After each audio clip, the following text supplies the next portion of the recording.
Gandang araw mga kaibigan. Bigyan natin ng reaction opinion itong post ang balita ngayon. Title, sunod lang sa coach. Torre tatalima kay Marcos Jr. Ipinahayag ni Nicolas Torre III, General Manager at spokesperson ng Metropolitan Manila Development Authority na handa siyang sundin kung anuman ang pag-uutos ng kanyang tinuturing na coach na si Marcos Jr. Ayon kay Torre, anumang papel ang italaga sa kanya ay tatanggapin niya, malaki man o maliit, basta't para sa serbisyo publiko at ikabubuti ng pamahalaan. Kumbaga sa basketball, ito ang payag ni Torre. Kumbaga sa basketball, hindi naman araw-araw sasabihin ng coach, forward ka, o ito ang role mo. May option ang ating coach, ang ating presidente, kung saan niya ilalagay ang kanyang mga tao. Dagdag pa niya, malinaw para sa kanya ang prinsipyo ng pagsunod at pagtutok sa gawain anuman ang assignment.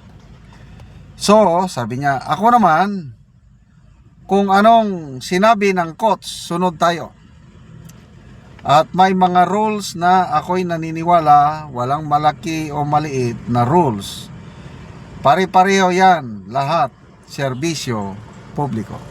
Wow, talagang handang sumunod talaga si General Manager. From 4-star manager to general manager, at least general pa rin. Okay. So public service, okay naman. Public service naman ng MMDA general manager. Malaking kaibahan lang dahil ang kanyang mga tauhan ngayon, mga street sweepers, mga traffic enforcers. Public service nga naman. Believe din ako kay Torre yung kanyang humility to accept ang posisyon na ito, na sa tingin ng nakakarami is a demotion.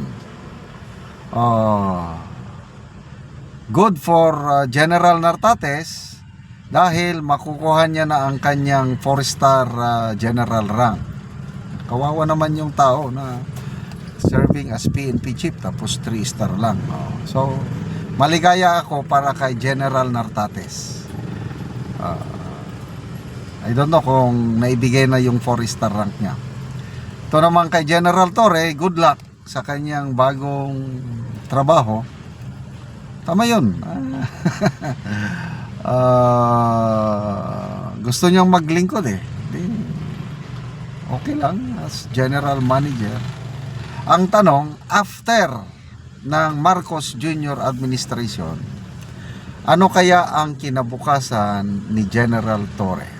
Ano sa tingin nyo? Palagay natin, Duterte, another Duterte administration. Saan na siya pupulutin? Maraming itong sino ito? Ronald Llamas, yung political analyst ng mga Dilawan. Sinasabi niya na ang Duterte maghihigante. Once na nakabalik sa Malacanang, maghihigante ang mga Duterte. Kaya sinasabi niya na ang mga anti-Duterte forces daw handang magkaisa, handang mag-giveaway ang mga kandidato just to put up a single candidate para labanan si VP Sara. Ibig sabihin, mga kakamping, mga Marcos forces, mga makakaliwa, handa silang magkaisa kasi for their political survival. Once na nanalo si VP Sara Duterte sa 2028, wala na, tapos na ang political career ng mga anti-Duterte forces. At with General Torre, yung ginawa niya kay PRRD, yan na. the day of reckoning is about to start. Winarningan na siya noon ni Tatay Digong, di ba? Nung naiya pa sila nung aarestuhin na.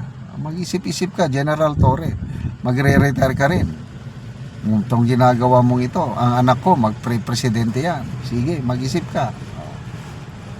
Sabi nila, nananakot daw si Tatay Digong. Hindi naman Sinasabi lang niya ang katotohanan at after ng 2028, sa ngayon wala pa akong nakikitang ibang kandidato na makakatalo kay BP Sara. Kaya ang tanong, ano ang future kay General Torre? Kaso, kaliwat kanan.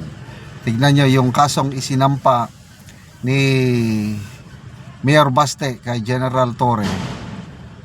Wala, kinansel sa ombudsman Anong kinansel? Yung hindi tinanggap, hindi na idakit.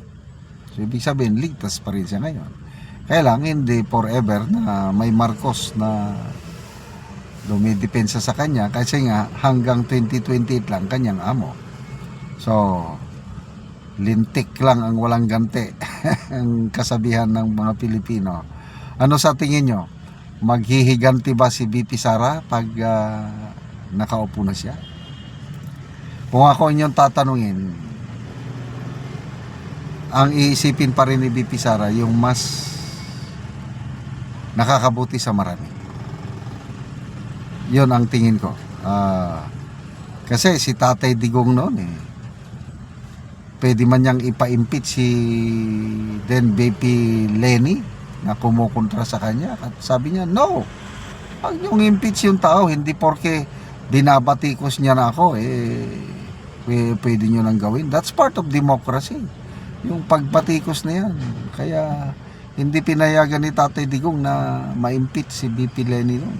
Dapat ganyan din sana ngayon. Kaya yung tinatawag na paghihigante, kung si BP Sara lang, depende sa pagkakataon. Kaya lang ang iisipin pa rin ni BP Sara yung nakakarami, kung ano, what's good sa majority ng Pilipino. Yun ang kanyang maging ipauna sa kanyang panunungkulan bilang presidente. Okay, salamat mga kaibigan sa inyong pagsubaybay sa ating channel. Nakakatulong kayo ng malaki sa tribong Talanding ng Bukidnon. Namimigay tayo ng mga libreng yero at pako para makapagpatayo sila ng mas maayos. Libreng pako at yero para makapagpatayo sila ng mas maayos na tirahan. Panoorin nyo ang video na ito. Una ni ang natagaan namo og sin. Ate.